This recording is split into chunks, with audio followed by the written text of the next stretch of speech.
Assalamualaikum warahmatullahi wabarakatuh. Selamat pagi anak-anakku semua. Hari ini kita akan belajar tentang struktur teks laporan percobaan. Silakan bisa dilihat di layar HP kalian masing-masing. Oke, di sini kita akan belajar tentang struktur teks laporan percobaan dan kita akan belajar juga penulisan karya ilmiah pada teks laporan percobaan. Bisa kalian pahami bahwa struktur teks laporan percobaan itu ada dua bagian, yaitu umum atau klasifikasi pernyataan. Yang kedua yaitu uraian. Nah, pada bagian umum atau klasifikasi ataupun pernyataan dijelaskan bahwa ia adalah menentukan klasifikasi aspek yang dibahas secara umum. Jadi pada bagian ini, bagian umum, ini akan menjelaskan tentang aspek secara umum, aspek yang dibahas dalam teks laporan percobaan secara umum. Nah, lalu di kedua yaitu bagian uraian. Pada bagian uraian ini kita menggambarkan sesuatu yang dibahas secara terperinci atau jelas dalam bagian per bagian.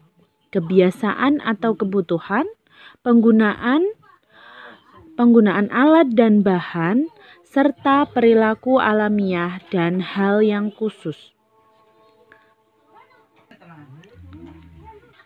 Nah, kalian bisa perhatikan di LKS Intan Pariwara atau LKS Bahasa Indonesia kalian masing-masing di halaman 5, uji kompetensi 2. Nah, di sini kita akan menganalisis struktur dari teks laporan percobaan, yaitu bahwa teks struktur itu ada dua bagian, yaitu bagian umum atau klasifikasi maupun pernyataan secara umum.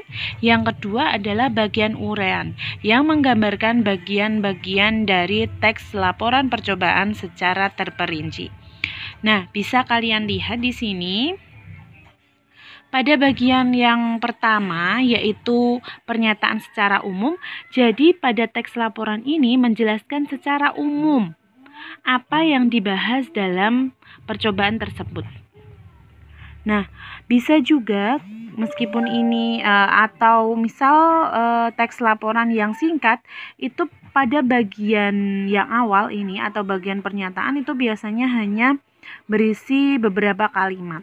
Nah, kita bisa lihat yaitu Bika Abiasa melakukan percobaan untuk menguji glukosa pada kedelai. Bika menyiapkan alat dan bahan pengujian. Nah, pada paragraf 2 ini sudah menyiapkan alat dan bahan pengujian. Jadi, dia menguraikan tentang bahan dan alat. Jadi, pernyataan umumnya itu hanya ada di kalimat pertama, yaitu Bika Abiasa melakukan percobaan untuk menguji glukosa pada kedelai. Nah, Bu Laras perjelaskan lagi apa bedanya dari struktur bagian umum dan struktur bagian uraian. Nah, pada bagian uraian ini nantinya akan membahas tentang nama dari penguji atau nama orang yang melakukan percobaan itu. Terus, pada bagian umum juga akan memaparkan tentang tujuan apa percobaan itu dilakukan. Nah, pada bagian umum itu juga selain dari nama dan tujuan dari laporan percobaan, dia akan juga membahas tentang misalnya asal-usul dari orang yang melakukan percobaan. Misalnya dari siswa mana, sekolah apa, dan tujuan mengapa menguji percobaan tersebut. Nah, pada bagian ini cukup singkat ya, pada bagian teks laporan ini cukup singkat, yaitu hanya ada satu kalimat pada bagian umumnya, yaitu Bika Abiasa. Bika Abiasa adalah orang yang melakukan percobaan. Nah, Bika Abiasa melakukan percobaan tujuannya untuk menguji glukosa atau menguji larutan gula pada kedelai. Nah, pada kalimat kedua, Bika menyiapkan alat dan bahan. Nah, ketika sudah mengarah ke alat dan bahan, terus ini alat dan bahan ya, terus ada lagi kemudian Bika melakukan uji benefit. Nah, ini langkah-langkahnya. Jadi, pada urean itu membahas tentang bahan dan alat, langkah-langkahnya, maupun hasil dari percobaan tersebut. Nah, itu termasuk bagian urean. Nah, seperti itu ya. Jadi, bagian umum membahas secara umum orang atau tujuan pada percobaan itu. Kalau bagian urean itu menjelaskan tentang alat dan bahan, langkah-langkah, hasil, terus kesimpulan dari teks laporan tersebut. Seperti itu bedanya dari struktur bagian umum dan struktur bagian urean. Selanjutnya kita akan membahas tentang penulisan pada teks laporan percobaan. Nah, kita akan membahas juga sistematika laporan percobaan pada penulisan teks laporan percobaan. Nah, sistematika laporan percobaan yang pertama ada judul. Yang kedua ada objek atau benda atau aspek yang akan diteliti. Yang ketiga yaitu pelaku percobaan, orang yang melakukan percobaan. Bisa perorangan atau satu orang, bisa berkelompok. Yang keempat ada tempat dan waktu percobaan. Nah, tempat dan waktu percobaan itu dilakukan di mana, pada waktu apa. Yang kelima yaitu ada tujuan. Tujuan mengapa teks laporan percobaan itu dilakukan. Yang keenam ya. Yang keenam itu tentang bahan dan alat. Bahan dan alat yang digunakan pada teks laporan tersebut itu apa saja. Yang ketujuh yaitu langkah-langkah proses dari kegiatan percobaan itu apa saja langkah-langkahnya, tahap-tahapnya. Yang kedelapan yaitu tentang hasil laporan percobaan. Hasil laporan percobaan ini setelah melakukan percobaan yang kalian lakukan atau mungkin peneliti melakukan, hasilnya apa? Benda itu bisa berubah warna atau mungkin berubah bentuk karena terdapat tetesan yang diberikan pada langkah-langkah tadi. Nah, yang selanjutnya yaitu ada simpulan.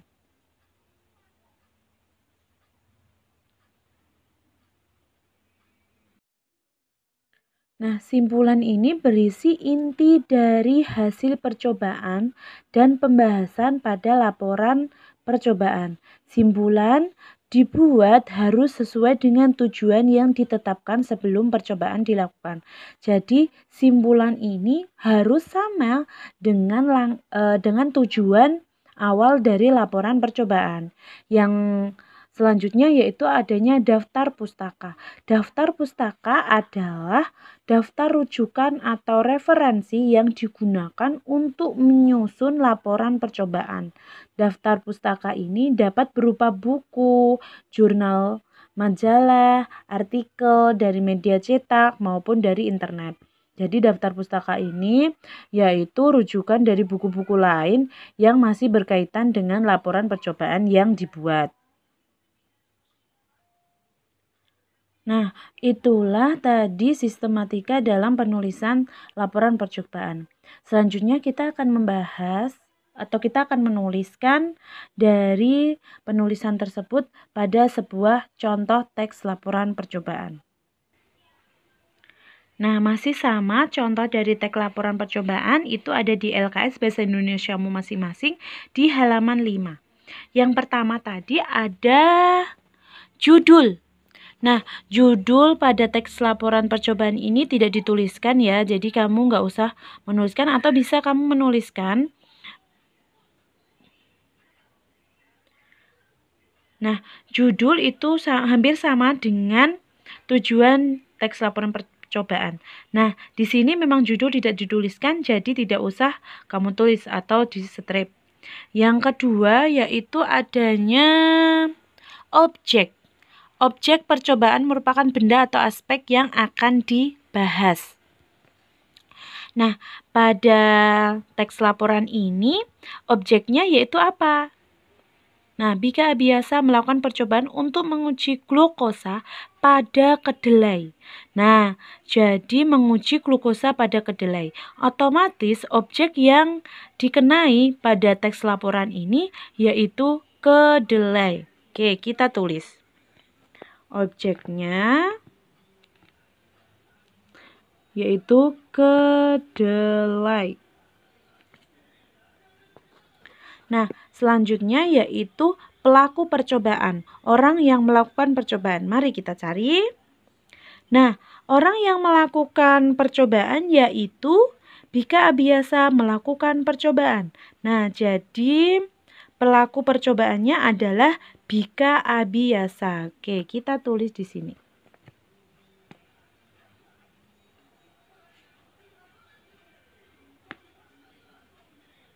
Nah, kita tulis. Selanjutnya ada tempat dan waktu percobaan.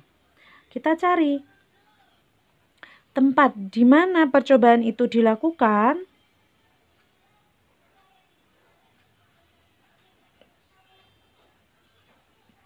Nah, ternyata di sini di teks laporan ini tidak diterangkan tempat dan waktu percobaan. Jadi kalau tidak ada itu berarti kita strip. Kalau ada kita tuliskan. Nah, yang selanjutnya yaitu bahan dan alat. Bahan dan alat yang digunakan pada teks laporan percobaan. Kita cari. Nah, di sini Bika menyiapkan alat dan bahan pengujian seperti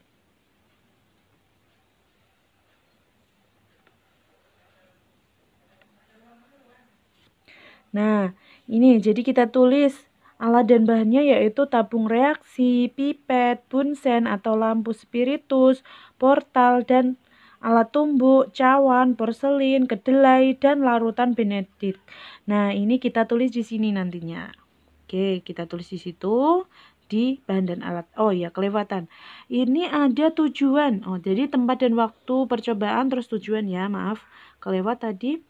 Nah, tujuan percobaan itu untuk apa? Nah, untuk menguji glukosa pada kedelai. Nah, pada tujuan dituliskan menguji glukosa pada kedelai.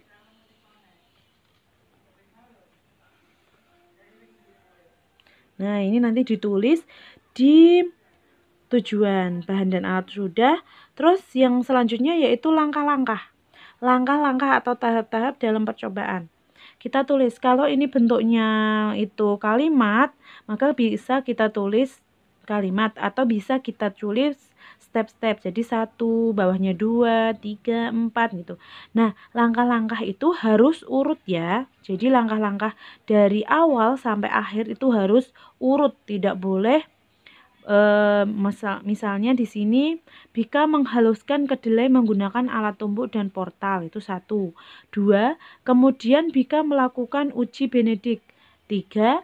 Bika memasukkan 3 tetes larutan benedict ke tabung reaksi.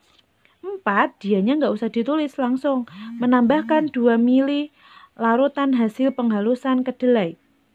Terus memanaskan tabung reaksi kurang lebih 5 menit menggunakan bunsen dengan cara digoyang-goyang, jangan sampai mendidih.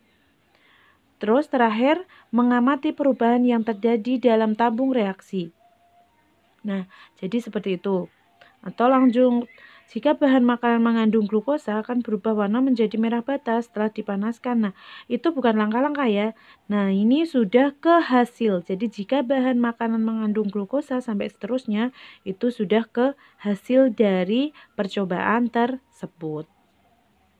Nah, ini ada langkah-langkah. Terus selanjutnya ada hasil laporan percobaan. Nah, hasil laporan percobaan yang tadi Bu Laras baca ya, yaitu ini. Jika bahan makanan mengandung glukosa akan berubah warna menjadi merah bata. Setelah dipanaskan, kedelai berubah warna menjadi agak oranye. Nah, itu hasilnya. Terus kesimpulannya apa? Kesimpulannya ya kita bisa buat kalimat sendiri. mengenai hasil ini dipersingkat. Terus yang terakhir yaitu adanya daftar pustaka. Di sini tidak dituliskan daftar pustaka, tapi jika ada itu kamu tuliskan. Seperti itu ya. Silahkan bisa diulang-ulang videonya sampai kalian paham, atau kalau belum paham atau masih bingung, silahkan ditanyakan lewat Japri atau bisa dituliskan di grup. Oke. Nah, itu tadi tentang struktur dan sistematika penulisan dari teks laporan percobaan. Lanjut ke tugas. Tugasnya yaitu, tugasnya ini. Silahkan kalian mencari struktur teks laporan percobaan dan sistematika penulisan dari sistematika laporan percobaan dari teks laporan percobaan, laporan pengujian lemak pada kacang tanah dan kemiri. Ini di LKS Bahasa Indonesia halaman 7 di tugas 2. Silahkan dikerjakan ya. Jadi nomor 2 dan nomor 3. Oke, terima kasih. Semangat belajar, selamat belajar, semangat belajar. Oke, terima kasih. Wassalamualaikum warahmatullahi wabarakatuh.